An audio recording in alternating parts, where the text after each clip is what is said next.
Let me conclude with the big issue, I think. I wrote a book in the late 90s called Generous Living.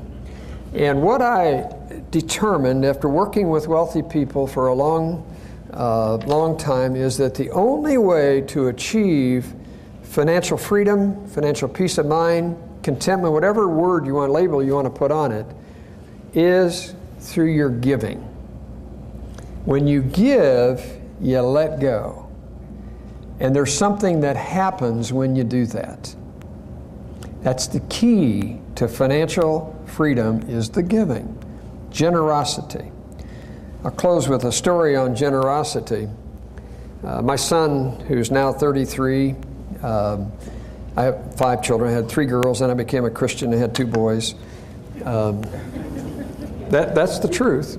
I don't know there's cause and effect, but we've said if we'd had 2 boys first, we'd have had 2 boys. Some of you that have raised boys and girls will understand that. But so my son and I would have breakfast at a Chick-fil-A near where we live once a week or a couple times a month or something. We had a regular go to Chick-fil-A. And there was a Hispanic lady. It turns out she was from Belize in the Caribbean. And she waited on us every time we came in. Gracious smile, just somebody that you were naturally attracted to because of the warmth of her personality. And she got to the point where we'd walk in the door and she'd have our breakfast on the counter before we even got there because we always ordered the same thing.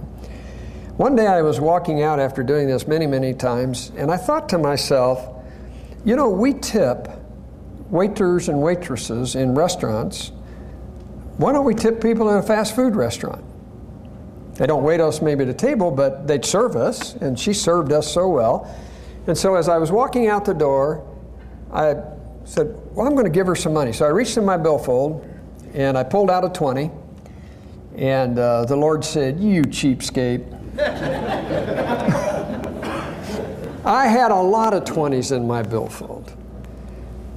And so I pulled out 5 20s, $100, folded them over so she didn't know how much it was. I went back in and I said, can you take a tip, a gratuity? She said, well, sure. So I handed her the money and walked out. I came in the next week and my son hadn't arrived yet. She came over to the table and expressed her deep appreciation for the gift. She said, I needed a set of tires on the day that you gave me the $100. And I'm thinking, wow. What a blessing. But that wasn't the end of the story. Because when she got home that night, her teenage daughter had been to school, came home, and one of her friends, their apartment had burned, and they lost everything. This is not a high-income place. When they say they lost everything, they had lost everything.